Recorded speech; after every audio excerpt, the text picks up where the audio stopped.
사랑하는 성도 여러분, 우리가 이제 기도에 관련돼서 계속해서 말씀을 전하고 있습니다. 오늘은 세 번째, 승리하는 기도의 비밀이라는 제목으로 말씀을 나누려고 합니다.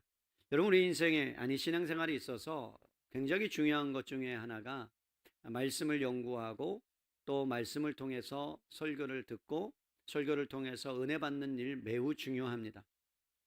그러나 그 말씀과 함께 없어서는 안 될 하나님이 우리에게 주시는 비밀 병기 하나가 있다면 그것은 기도라고 할 수 있습니다. 우리가 호흡하듯이, 그리고 그 호흡이 그치면 우리의 인생이 마감되듯이, 보이지 않는 우리의 영혼은 호흡해야 살 수 있고, 보이지 않는 우리의 영혼은 기도해야 힘을 얻으며 이 땅 가운데 수많은 난관들을 이겨내며 살아갈 수 있다라고 성경은 우리에게 말씀하고 있습니다. 오늘 특별히 겟셋만의 동산으로 저와 함께 그 길, 2000년 전에 있었던 그곳을 함께 걸어가 보기를 원합니다. 예루살렘의 밤 공기는 참 무거웠을 거예요. 왜냐하면 이제 드디어 예수님께서 마지막 이 땅에 오신 목적, 십자가에 죽으셔야만 했기 때문에 무거운 마음을 가지고, 한편으로는 기쁜 마음을 가지고 그 길을 걸어가셨을 겁니다. 밤공기가 차가웠겠죠. 감람나무 사이로 부는 바람은 아마 그 예수님의 마음의 상태를 읽듯이 낮고 무거웠을 것입니다. 멀리 보이는 성전에서는 불빛이 반짝였을 거죠. 6월절을 지낸 도시는 조용히 밤을 맞아 있기 때문에 잠들어가고 있었을 것입니다. 그 고요한 밤, 한켠에서는 어쩌면 이 세상에서 가장 처절한 기도가 하나님 앞에 올려지고 있는 장면이 오늘 본문의 말씀입니다. 여러분, 예수님께서 이 땅에 오셨을 때 큰 두 가지, 아주 무서운 두 가지 시험을 당하십니다. 이 땅에 공생애를 시작하면서 30살이 되시고 요단강가에 가서 세례를 받으시고 물에서 올라오신 다음에 성령이 비둘기같이 그에게 임하시는 것을 많은 사람들이 목도했습니다. 그리고 나서 공생애를 시작하기 전에 성령에 이끌려서 광야로 내몰리셨다라고 성경은 표현합니다. 그곳에 누가 있습니까? 따뜻한 평안함, 안정감, 그것이 아니라 사단이 예수님을 시험하기 위해서 기다리고 있었다라는 것이죠.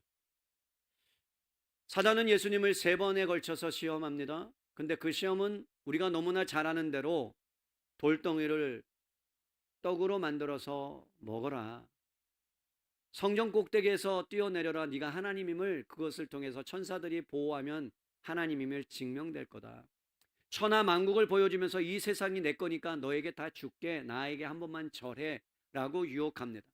육체적인 유혹입니다. 정신적인 유혹입니다. 영적인 유혹입니다. 단 한 가지 목적, 네가 하나님 되심을 드러내, 나타내, 능력을 사용해 라고 유혹합니다.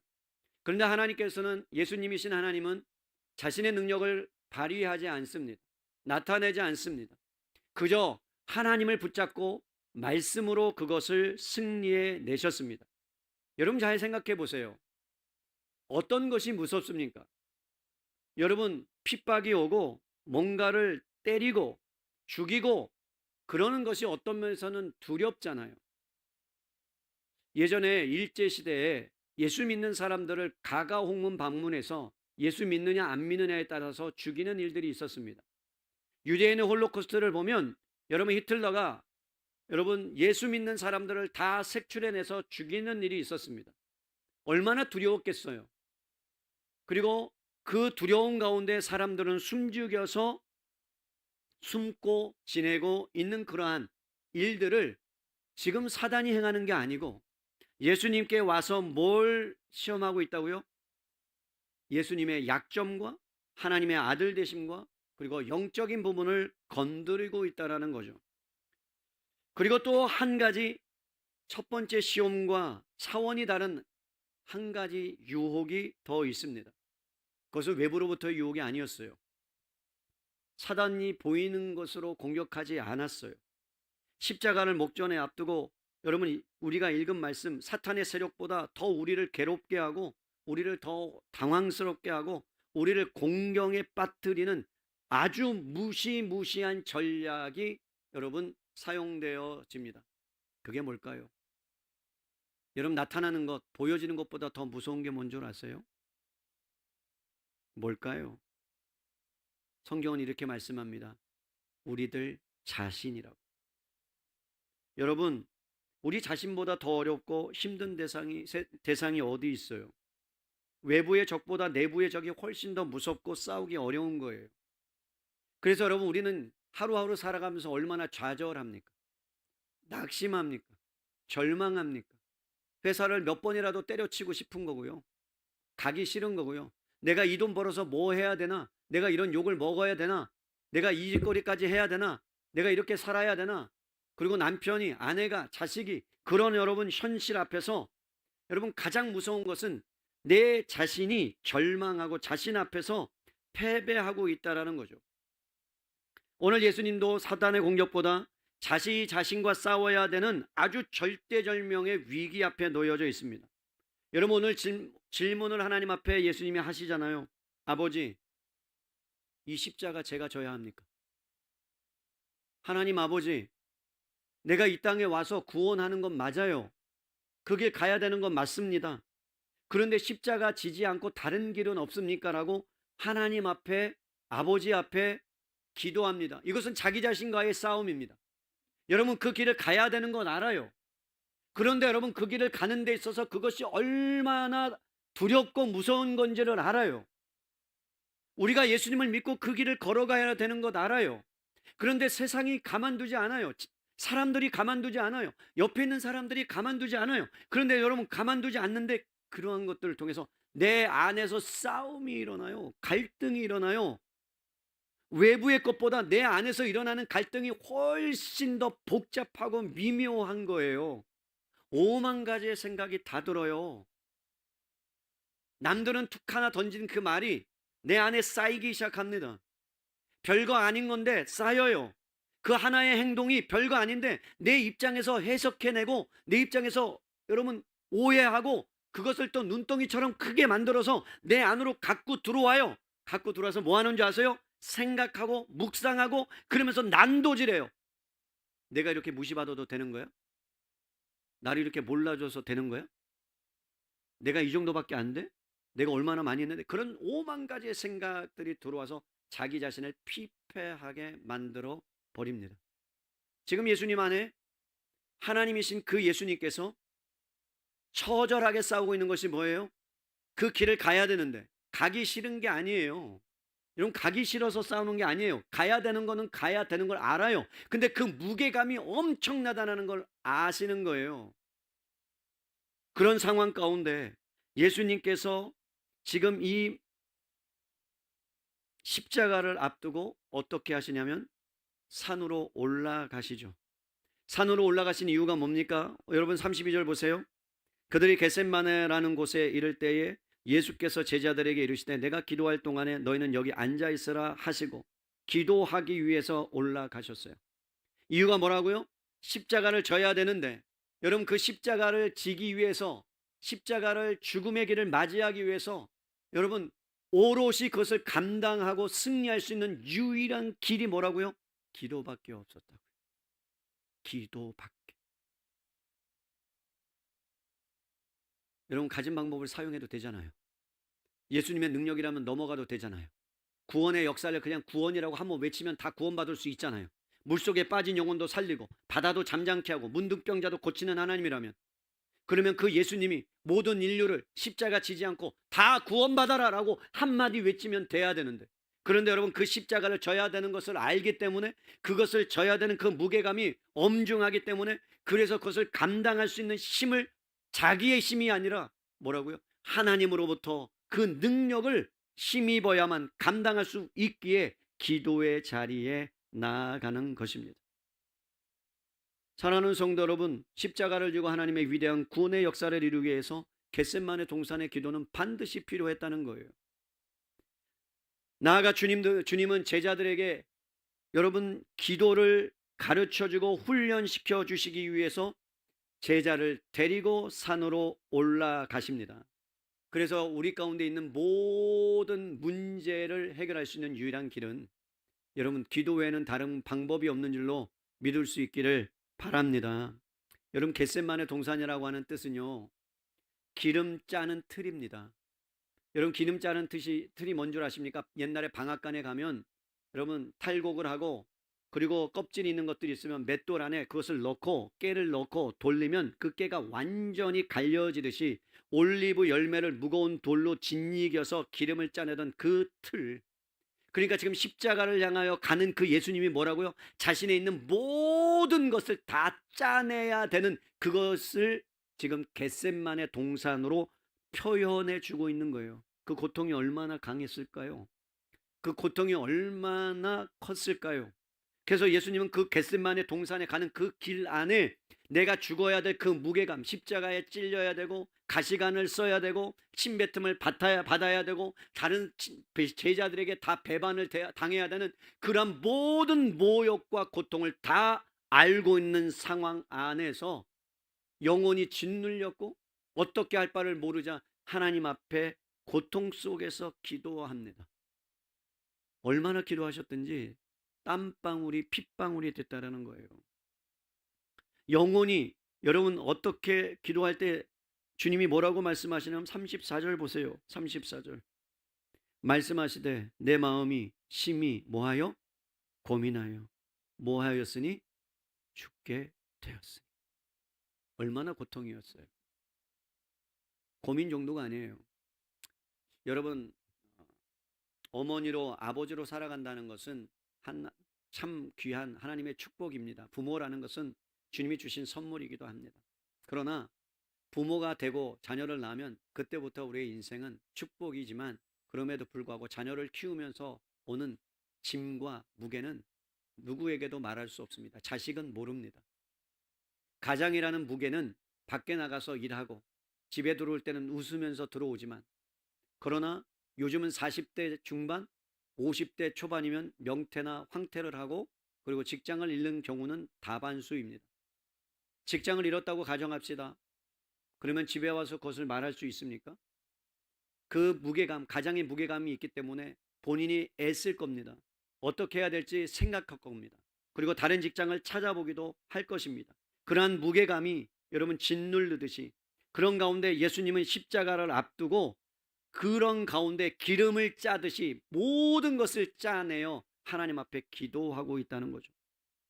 그런데 놀라운 것은 뭐예요? 바로 옆에 무슨 일이 벌어지고 있습니까? 돌 던질 만한 거리에, 손을 뻗을 만한 거리에, 그 가까운 자리에 제자들이 잠들어 자고 있다는 거예요. 여러분 터벅터벅 세상에 나가서 아버지가 일하고 어머니가 일하고 집에 들어왔는데 아이들은 난장판을 해놓고 그다음에 그리고 여러분 직장을 잃었는데 아이들은 철이 없어서 나이가 들었음에도 불구하고 성인이 되었음에도 불구하고 아무것도 가랑곳하지 않고 선물 사달라 그러고 돈 달라 그러면 여러분 어떻겠어요? 어떻겠어요? 비록 아들이지만 얼마나 마음속에 힘듦이 있고 고통이 있고 여러분 아픔이 있겠습니까? 그거와 비교할 수 없을 정도로 3년 반이란 시간 동안 예수님이 좋다고 따라다녔던 제자들, 예수님이 가는 곳이라면 가서 정말로 예수님께서 주시는 말씀의 은혜를 받고 여기가 좋사오니 초막 셋을 지읍시다라고 그렇게 예수님의 영광을 바라보고 막 능력이 나타난 것을 보면 막 그냥 본인의 어깨가 올라가 가지고 예수님의 옆에 호위군사처럼 그렇게 다녔던 그 제자들이 마지막 십자가에서 예수님이 죽게 되어서 고민하고 막 땀방울이 핏방울이 되도록 그렇게 기도하고 있는데 옆에서 자고 있는 모습을 보면 예수님의 마음이 얼마나 힘들고 어려웠겠습니까? 같은 동산이었어요. 같은 시간이었어요. 그러나 전혀 다른 두 개의 밤이에요. 하나는 기도로 십자가를 준비하고 죽음을 준비하는 반면에 한편에서는 여러분 십자가를 놓쳐버리고 잠으로 깨어있지 못해서 한편에서는 승리하고 한편에서는 잠들어서 실패하고 무너지고 절망 가운데 있는 영혼을 오늘 성경은 우리에게 극명하게 보여주고 있습니다. 여러분 이 겟셋마네의 밤은 2000년 전에 끝난 이야기가 아니에요. 오늘날 우리 각자의 마음속에도 똑같은 밤이 반복되고 있다는 걸 아십니까? 어떤 분은 기도함으로 승리하는 자가 있는 반면에 어떤 분들은 깨어 기도하지 않고 시험에 들어서 여러분 그래서 잠들어 있는 영혼들이 얼마나 많은 줄 아십니까? 그래서 고난이 오고 고통이 오고 어려움이 오면 여러분 잠들어 있기 때문에 깨어있지 못하기 때문에 여러분 본인이 또 다른 실수를 낳아서 더 고통 속으로 빠져 들어가는 분들이 있다라는 겁니다. 저는 오늘 그러한 가운데 있는 분들이 계시거나 잠들어 있는 영혼들이 있다면 오늘 말씀을 통해서 깨어나는 놀라운 은혜의 역사가 있기를 주님의 이름으로 간절히 축복합니다. 오늘 예수님께서 제자들을 데리시고 산에 오르실 때 여러분 11명의 제자를 데리고 올라가요. 그리고 여러분 제자를 데리고 거기에 앉아 있으라고 합니다. 그리고 난 다음에 3명을 뽑아 데리고 동산 위로 올라가십니다. 베드로와 야고보와 요한을 데리고 가십니다. 그러니까 밑에는 다른 제자들이 남아 있고 위에는 겟세마네 동산 근처에는 베드로와 야고보와 요한이 있는데, 그러면 예수님이 왜 굳이 3명을 데리고 올라가셨을까요? 여러분, 기도라는 것은 하나님과 독대하는 거예요. 골방 속으로 들어가는 거예요. 혼자 하나님을 만나는 거예요. 예수님도 때로는요 홀로 혼자 많은 일을 하시다가 어느 시간이 되면 하나님을 만나러 독방으로 골방으로 올라가셨습니다. 은밀한 중에 계시는 하나님을 만나기 위해서 가셨습니다. 그런데 오늘은 그 일반적인 기도를 제쳐두고 3명과 함께 가셨습니다. 여기에서 우리가 여러분 알아야 될 것은 뭐냐면, 어떠한 일들은 혼자 감당해서 싸울 일들이 있습니다만, 그러나 어떠한 일들은, 어떠한 싸움은 함께 감당해야 될 일들이 있다는 거예요. 제가 여러분들에게 문자로 보내드린 것 중에 한 사람이면 패하겠거니와 3살이면 삼겹줄은 끊어지지 않는다. 사랑하는 성도 여러분, 결정적인 순간에 가장 무거운 짐을 지는 순간에 예수님은 누가 필요했다고요? 함께 할 사람이 필요했다고요. 여러분, 왜 이게 필요했다고요? 여러분, 예수님이 필요한 게 아니었어요. 중요한 건 예수님이, 제자들이 필요한 게 아니라 그들 곁에 예수님이 필요한데 그들이 자고 있단 말이에요. 다른 말로 하죠. 마태복음에 보면 이런 말씀이 나와요. 2-3 사람이 있는 곳에 내가 너와 함께 있겠다. 그러면 2-3 사람이 있는 곳에 누가 함께 있겠다는 거예요? 예수님이. 그러면 지금 예수님이 4명을 데리고 올라가서 3명이 자고 있어요. 그러면 함께 있을 수 있다고요? 없다고요? 없다고요. 왜? 자고 있으니까. 깨어 있으면 그들과 함께 하나님의 역사를 볼 수 있는데, 그들이 깨어 있지 못하고 자고 있기 때문에 함께 있지만 함께 있지 않는 거라는 말이에요. 다른 말로 표현하죠.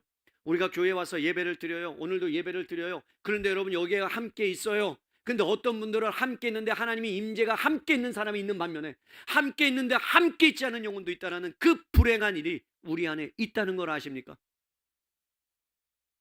수많은 교회에서 예배를 드리는데, 예배 가운데 수만 명이 예배를 드리는데 그 가운데 하나님의 영이 함께 있는 사람이 있는 반면에 어떤 사람은 그 자리에 있어도 함께 있지 않는 불행한 인생이 있다는 걸 아십니까? 그래서 주님이 지금 깨어 있으라라고 도전하고 있는 거예요. 그래야 내가 너와 함께 있을 수 있다.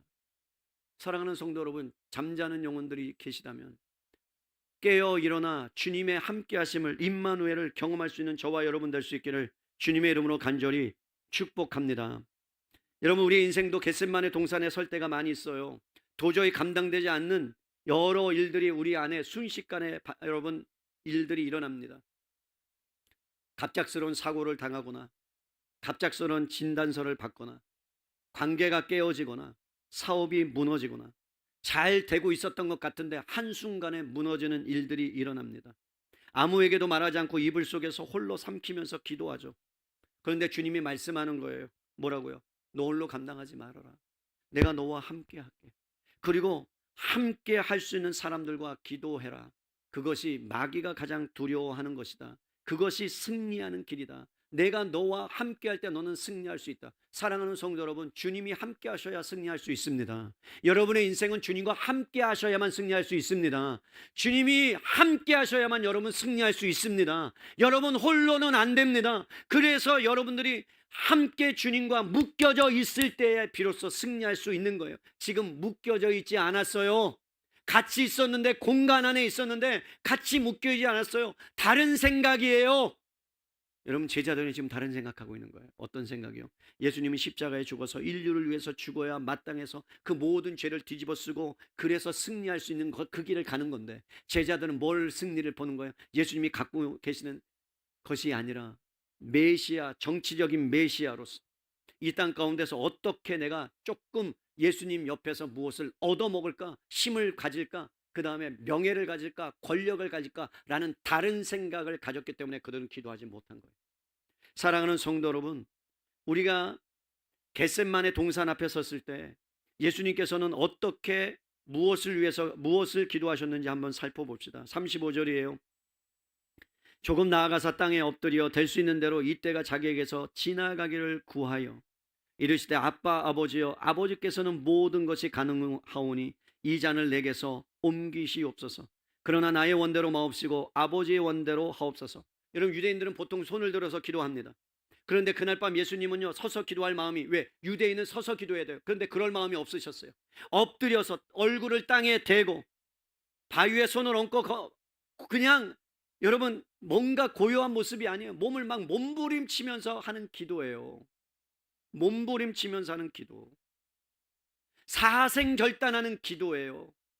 즉사필생이나 내가 죽으면 산다라는, 내가 죽어야 산다라는 내 자신과의, 예수님 자신과의 싸움에서 하나님이 그렇게 기도하신 거예요. 하나님이셨는데도 불구하고. 여러분, 히스기야가 죽을 병에 걸려요. 죽음의 선고를 받아요. 그때 어떻게 합니까? 얼굴을 벽을 향해요. 벽을 향하여 여러분 통곡하며 매달려요. 그리고 하나님 앞에 기도해요. 사랑하는 성도 여러분, 기도는요 필사적인 거예요. 필사적이어야 돼요. 이것 아니면 안 됩니다. 다른 방법 없습니다. 주님만이 해결하십니다라는 그 모든 형식과 체면을 다 버리는 거예요. 그게 기도예요. 그러니까 가만히 있을 수 없는 거예요. 하나님을 붙들어야 되는 거예요. 그래서 주님이 뭐라고 말씀하시느냐, 죽도록 지금 고민했어요. 막 죽고 싶을 정도로 고민하고, 그래 죽게 될 정도로 너무나도 고통스러워서. 근데 그 고통은 자기 자신에 대한 고통이 아닙니다. 인류를 바라보면서 죽어가는 영혼들에 대한 고통이에요. 여러분, 자기 자신을 사랑하는 게 아니라 영혼을 사랑한 그 마음으로 기도하셨다는 거예요. 히브리서 5장 7절을 볼까요? 여러분, 히브리서 5장 7절을 어떻게 예수님이 기도하셨는지 히브리서 기자가 분명하게 우리에게 말씀하고 있습니다. 우리 함께 읽을까요? 그는 육체에 계실 때에 자기를 죽음에서 능히 구원하실 이에게 심한 통곡과 눈물로 간구와 소원을 올렸고. 이게 겟셋만의 언어예요. 통곡했어요. 그냥 우는 정도가 아니에요. 막 그냥 꺽꺽대면서 우는 거예요. 통곡했어요. 눈물을 흘렸어요. 간구했어요. 왜? 인류를 향해서. 그 죽어가는 영혼들이 내가 십자가에 죽어서 그리고 살아나면 믿어야 구원받을 수 있는데, 그런데 그렇지 않고 나를 배반하고 떠나갈 그 모든 인류를 향한 그 통곡과 눈물이었어요. 내가 이것을 다 지고 나면, 십자가를 지고 나면 모든 인류가 다 구원받아야 되는데 그렇지 않은 영혼이 있다는 것에 대해서 가슴을 찢고 주님 앞에 통곡합니다. 어찌합니까 주님? 내가 이 길을 가는 거 마땅합니다. 가야 되는 거 맞습니다. 그러나 무게감이 커서 될 수만 있으면 다른 구원의 방법이 있으면 좋겠습니다. 그러나 다른 구원의 방법이 없는 것도 압니다. 근데 내가 십자가에 죽어서 모든 인류가 구원을 받으면 좋겠는데 그렇지 않은 영혼들이 있으면 너무나도 고통스럽습니다. 그게 예수님의 사랑하는 마음이에요. 사랑하는 성도 여러분, 땀방울이 핏방울이 되도록 기도하신 이유는 인류를 향한 하나님의 단 한 가지 사랑 때문이었습니다. 그리고 하나님을 붙듭니다. 하나님, 이 부분을 하나님께서 해결해 주십시오. 사랑하는 성도 여러분, 예수님은 자기 자신의 어떤 허물이나 죄 때문에 십자가에 죽으신 것이 아닙니다. 얼마나 억울했겠어요. 우리가 살아가면서 얼마나 짜증납니까? 여러분, 살아가는 게 기뻐요?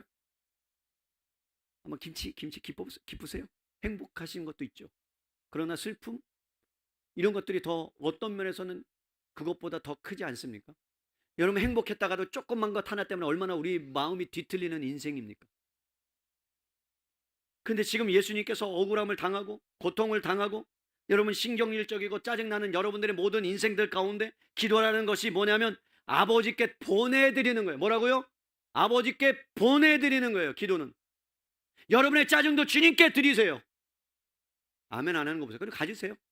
여러분 다 가져요. 가져. 여러분 다 가져. 막 짜증 다 가져라. 아멘. 막 그냥 근심도 가지세요. 아멘. 여러분 짜증도 주님께 돌려드리기를 바랍니다. 여러분 한국 축구가, 내가 다른 얘기는 안 하겠어요. 막 여기까지 올라오는데, 이런 한국 축구가 망한 이유, 뭐 다른 거 빼고 나 뭐 다른 거에 대해서는 얘기한, 패스가 안 됐어, 패스가. 그죠? 줄 데도 없고. 여러분, 우리는 패스를 잘해야 돼요. 여러분, 우리의 인생에 고난이 오면 그것을 누구한테 차버리세요? 주님께 차세요. 주님께 보내세요. 주님께 패스하세요. 여러분의 힘듦 주님께 패스하세요. 아멘 합시다. 여러분의 염려 주님께 패스하세요. 수고하고 무거운 짐진 자들아 다 내게로 오라. 내가 너를 쉬게 하리라. 주님 갖고 가세요. 그러면 되잖아요. 근데 자기가 끌어안어. 막 이 염려를 어떻게 해결할까? 1번, 2번, 3번, 4번, 5번, 7번에 가서야 주님 안 되겠사오니 인내하신 구세주여 내가 왔습니다 라고 하는 우리의 인생이 되지 말고 미리 주님 앞에 나아가서 기도해서 하나님의 주시는 은혜를 경험할 수 있기를 주님의 이름으로 간절히 축복합니다. 여러분, 한 공간에 있었지만 제자들은 자고 있었어요. 37절에서 38절 보십시다. 돌아오사 제자들이 자는 것을 보시고 베드로에게 말씀하시되 시몬아 자느냐? 내가 1시간도 깨어 있을 수 없더냐? 시험에 들지 않게 깨어 기도하라. 마음에는 원이로되 육신이 약하도다. 여러분, 예수님의 마음을 좀 아셨으면 좋겠어요. 이 말씀의 안에 예수님의 마음이 느껴지십니까? 여러분, 책망이 아니에요. 야, 이 왼수들아 너희들 왜 자냐? 이렇게 말한 게 아니에요. 여러분, 슬픔 때문이에요. 육신의 거리 여러분 던질 정도로 가까웠지만 영혼의 거리는 우주만큼 예수님과 멀어져 있는 것에 대한 아픔이에요. 예수님은 여러분을 자녀로 부르시고 자녀가 와서 대화하기를 원하시고 함께 주님과 의논하기를 원하고 주님 앞에 다 던지기를 원하는데 여러분이 그거 끌어안고 주님과 막 상관없는 정도로 막 그거 갖고 고민하는 모습을 보고 주님이 너무나 고통스러워서 울고 아파하시는 거예요. 사랑하는 성도 여러분, 여러분이 끌어안지 말고 주님 앞에 내어 던지시기를 바랍니다. 자녀가 어떤 문제가 있으면 그거 갖고 끌어안지 말고 엄마 아빠한테 가서 말하는 게 빠르고 좋아요. 맞아요, 안 맞아요? 사고 쳤으면 어떻게 하면 되는 거예요? 덮어야 돼요? 부모님, 엄마, 제가 긴히 중요한 말씀 드리겠습니다. 사고 쳤습니다. 그럼 어찌 하든 간에 부모는 어떻게 합니까? 수습하는 거 아닙니까?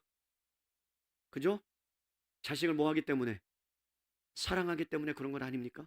그게 부모라면 하나님도 여러분이 아니 우린 이 전 세계 10몇 억이 사고 친 게 따져보세요. 10몇 억 건이에요.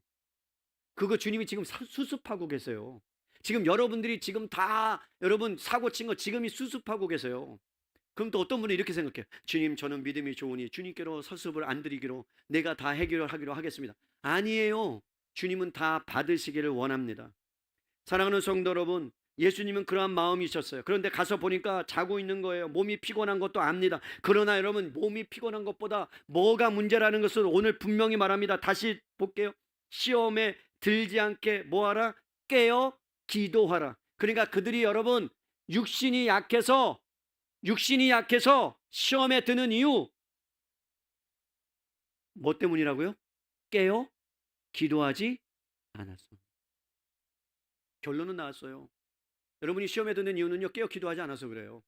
이건 저의 말이 아닙니다. 주님의 말씀입니다. 여러분, 시험에 드는 이유는요, 이렇게 얘기해요. 다른 분이 무슨 말을 했기 때문에 내가 그것에 꽂혀서 나의 상처 났어. 여러분, 모든 몸을 다 풀어헤치고 주님이 영적인 내시경으로 여러분 투시경으로 여러분의 몸을 다 하잖아요. 온갖 상처 다 나 있어요. 여러분들이. 그런데 그것을 이길 수 있는 비결이 뭔 줄 아십니까? 그것은 뭐라고요? 깨어 기도하면 그것이 넉넉하게 이겨낼 줄로 믿습니다. 별것 아니에요. 그거니 오면 그냥 상처 난 거예요. 아물면 돼요. 예수님의 이름으로 승리할 수 있기를 주님의 이름으로 간절히 축복합니다. 제자들은 그것을 하지 못했다는 거예요. 시험이 왔는데 깨어 기도하지 못했다는 거예요. 여러분, 그냥 시험에 들고 만 것뿐이에요. 무감각해졌어요. 십자가 앞에서 예수님과 영적인 거리가 멀어졌어요. 그랬던 그 제자들. 여러분, 그 전에 제자들 베드로가 뭐라 그랬는데요?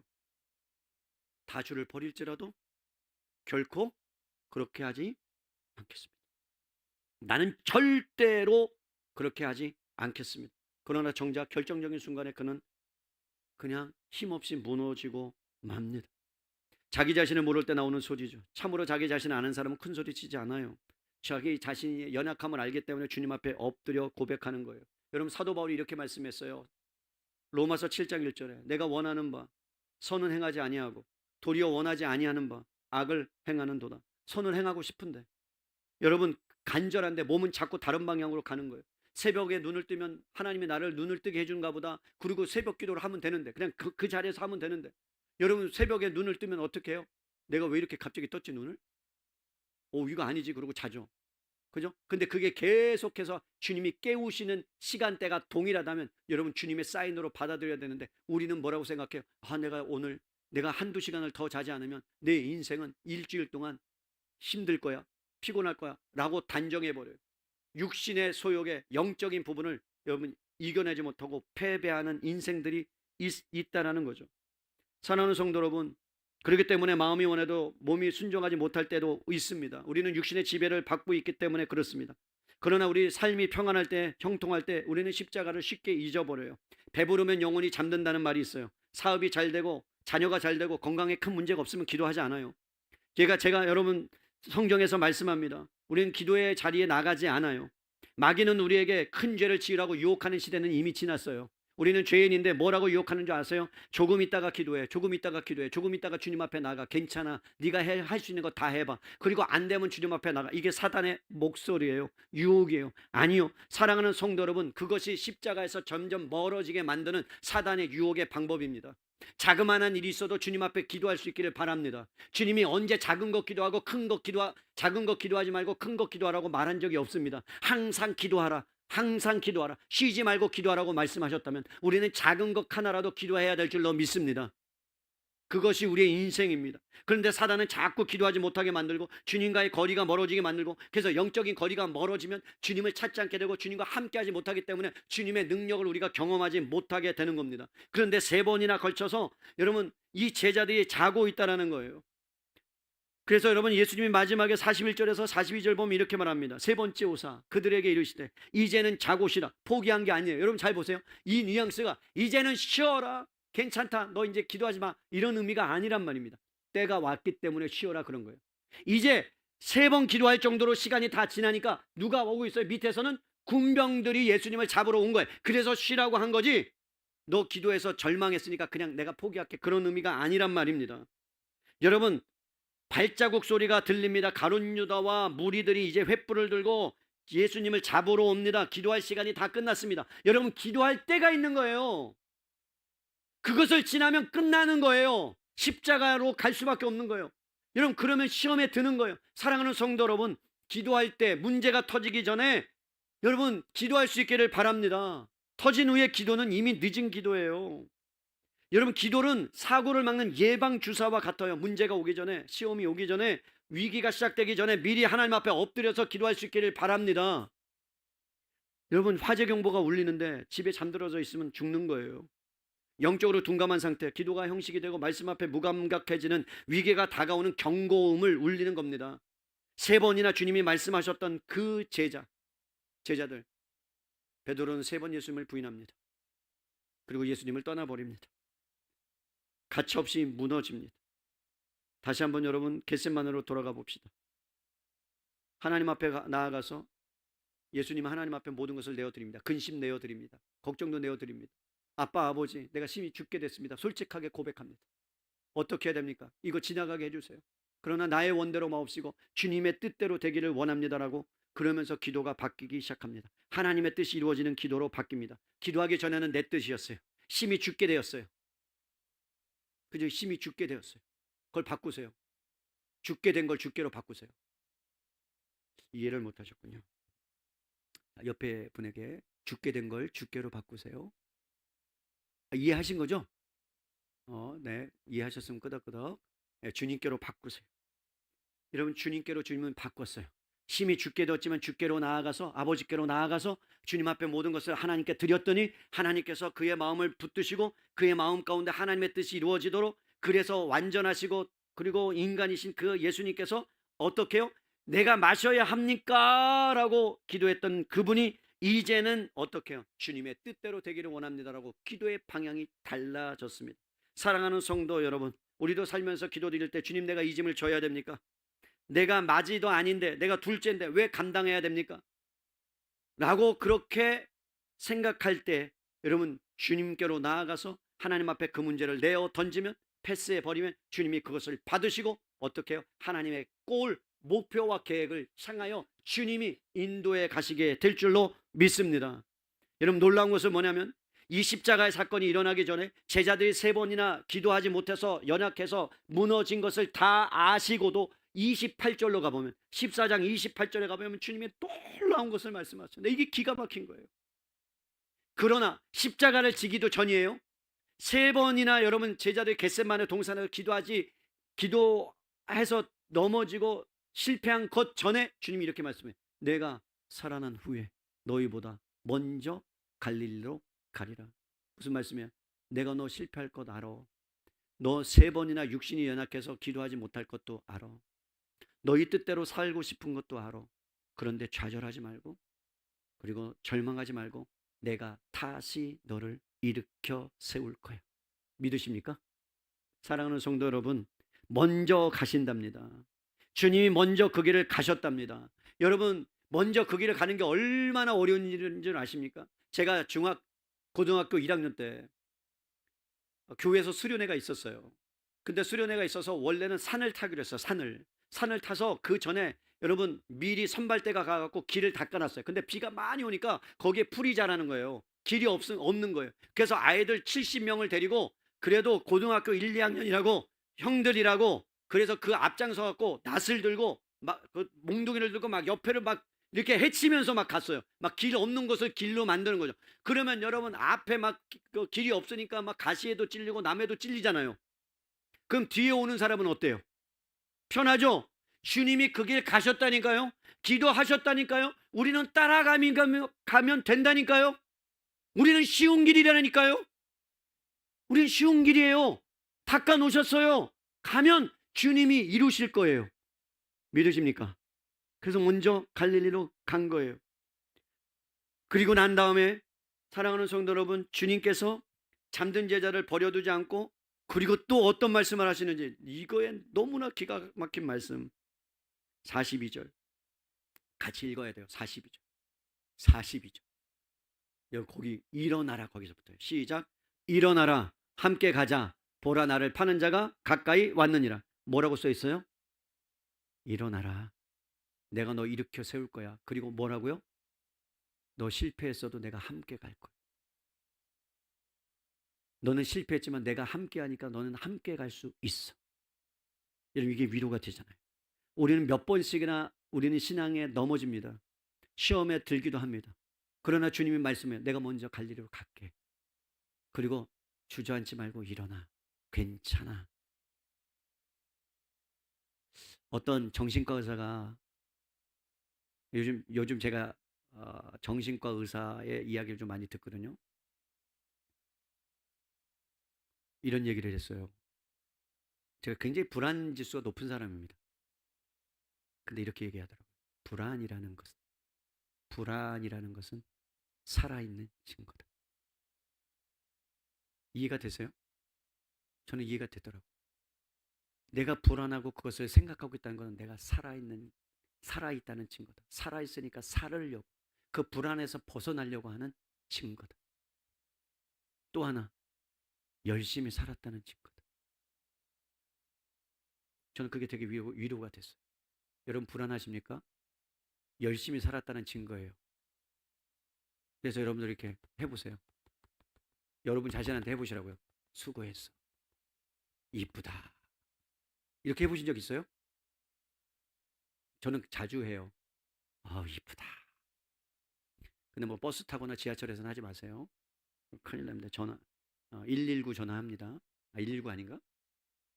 어디로 전화합니다. 말씀을 정리합니다. 여러분, 일어나 함께 가자. 이것은 예수님의 따뜻한 사랑의 음성이었다고 저는 생각합니다. 예수님은 제자들의 믿음 없음을 때로는 책망도 하셨지만, 십자가를 앞두고 있는 그 상황에서 제자들의 그 넘어짐을 주님은 아시고 다시 일으켜 세우시고자 하는 사랑의 음성이었어요. 그러면서 한 가지 더 말씀합니다. 시험에 들지 않게 하기 위해서 깨어 기도하라. 이 땅은 시험 들 일이 너무나 많단다. 그러나 시험을 이길 수 있는 유일한 비결은 깨어 기도하는 거다. 사랑하는 성도 여러분, 깨어있지 않으면 우리는 십자가에서 멀어집니다.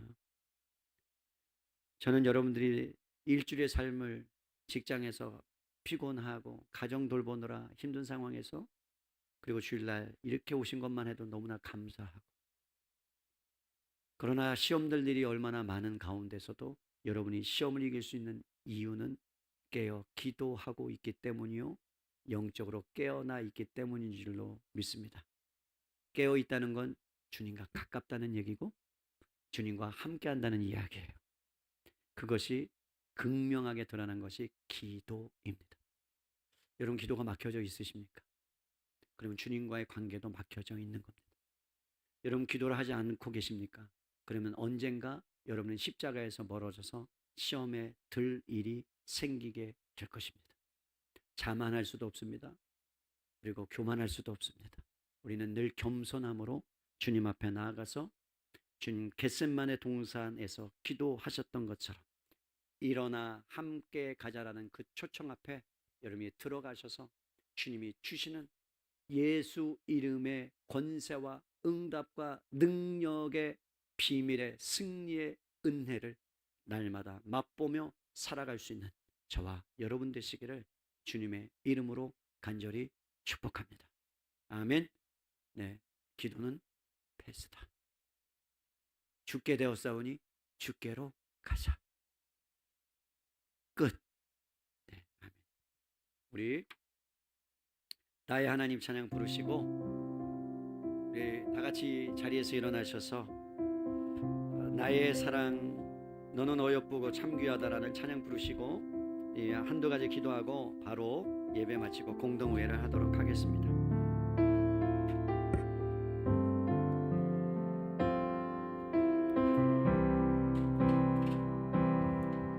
나의 사랑 너는 어여쁘고 참 귀하다. 어느 보석보다 귀하다. 내가 사랑스럽지 않을 때 너를 온전히 사랑하고 너와 함께하러 내가 왔노라. 나의 사랑 이 사랑은 결코 변치 않아. 모든 계절 돌보시네. 푸른 마르고 꽃은 시드나 주님 말씀은 신실해. 실수가 없으신 주만 바라라. 주님의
성도 여러분,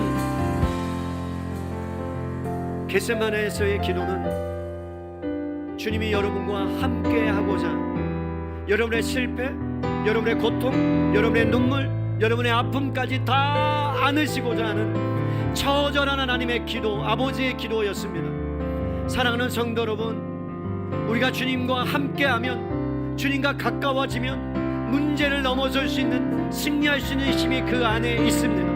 여러분이 넘어져 있고, 여러분이 쓰러져 있고, 모든 염려와 근심을 이제는 주님 앞에 드리십시오. 패스해 버리십시오. 그리고 하나님, 주님을 바라보겠습니다. 아버지의 뜻대로 되기를 원합니다. 주님 불쌍히 여겨달라고 우리 하나님 앞에 주여 한번 부르며 기도합니다. 주여, 아버지 하나님 고맙습니다. 감사합니다. 우리가 하나님 아버지 주님의 은혜 가운데에 아버지 하나님 오늘 말씀을 통하여 주님 앞에 깨어 기도하는 인생 되기를 원합니다. 아버지 하나님, 기도로 예방하게 하시고 먼저 기도로 준비하게 하시고 하나님의 은혜를 구하며 하나님의 뜻을 구하며 나의 염려와 근심과 좌절과 아버지의 속상함과 신경질냄과 아버지 하나님 아버지 화냄과 아픔을 주님 앞에 내어 던집니다. 아버지 하나님 받으시고 주님께서 그 모든 것들을 기쁨과 안위와 아버지 감사와 평안으로 아버지 바꿔주시고 나의 뜻이 아니라 하나님의 뜻으로 아버지 하나님 변화시켜 주시며 일하여 주시길 간절히 소원합니다. 주님 사랑합니다. 주님 찬양합니다. 아버지 하나님 붙들어 주시고 기도가 회복되고 깨어 기도하며 아버지 하나님 시험에 들지 않도록 주님 역사하여 주시옵소서. 아버지 하나님 앞에 모든 영광을 올려드립니다. 하나님, 언젠가부터 십자가가 멀어졌습니다. 기도하지 않아도 살아갈 것만 같습니다. 겟세마네 동산에서 기름을 짜듯이 인류의 죄를 대신 지고 제자들에 넘어질 것, 배반할 것, 그렇게 모든 것을 아심에도 불구하고 내가 먼저 갈 이리로 가겠다, 함께 일어나 가자라는 그 사랑의 음성이 오늘 각 심령들마다 들려지게 하시고 하나님 아버지 다시 한번 일어나 주님과 함께 주님이 주시는 그 승리의 은혜를 맛보며 살아가는 복된 인생들이 될 수 있도록 주님 인도하시고 기도의 문이 활짝 열려지게 도와주시옵소서. 하나님, 시험에는 영혼 한 명도 없기를 원합니다. 깨어 기도해서 하나님과 함께 하나님의 위대한 사역들을 펼쳐나갈 수 있도록 축복하여 주시옵소서. 귀한 예물 올려드립니다. 하나님 감사합니다. 한 달 동안 수고하고 애쓰고 아버지 주님 앞에 최선을 다해서 살았는데 그것이 주님의 은혜였음을 믿음으로 선포하며 고백합니다. 복에 복을 더하시고 자손이 잘되며 사업이 잘되는 하나님이 함께 하시는 하나님의 손이 역사하시는 귀한 시간 되게 도와주시옵소서. 특별히 하나님 아버지 공동회를 주님 앞에 올려드립니다. 중요한 결정을 할 때에 비전을 보게 하시고 소망을 품게 하시고 위기가 아니라 기회가 될 수 있는 귀한 시간으로 저희들이 삼을 수 있도록 축복하여 주시옵소서.